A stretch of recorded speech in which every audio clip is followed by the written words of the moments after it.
je suis préhistorien en fait de formation, c'est-à-dire que j'étudie les populations anciennes et les peuplements anciens, notamment en Asie du Sud-Est. L'expédition aux Philippines cherche les traces des tout premiers peuplements de l'Asie du Sud-Est insulaire, en particulier de l'île de Luzon aux Philippines.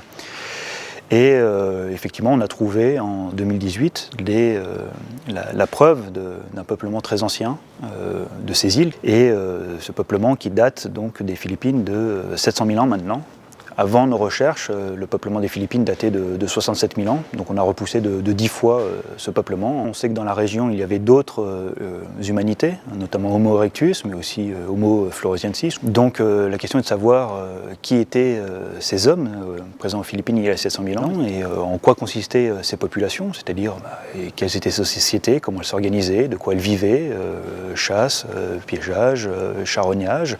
On ne le sait pas encore, même si on a retrouvé des traces de boucherie, notamment sur un rhinocéros, dans ce site de Kalinga, aux Philippines.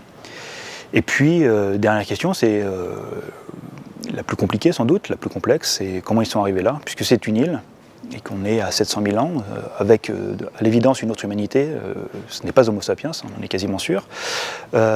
Comment ces hommes ont pu arriver là? Est-ce que c'est intentionnel? Est-ce que c'est par accident? Comment ont-ils traversé ces bras de mer très profonds?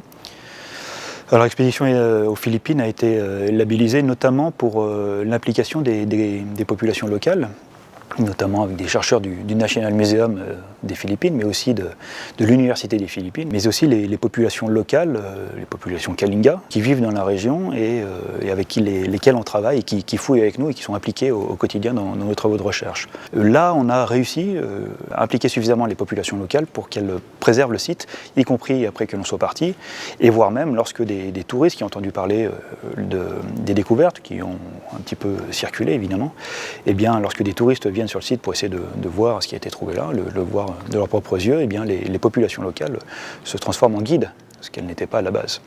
Donc c'est-à-dire que l'on les forme à la fouille, on leur fait comprendre ce que l'on cherche, et ils comprennent tellement bien qu'ils sont capables de restituer eux-mêmes l'information. Les Philippines ont été longtemps colonisées d'abord par les Espagnols, puis par les Américains. Il y a donc, comme dans de nombreux de ces pays-là, un besoin d'identité fort, et de reconnaissance fort et d'enracinement profond dans le temps.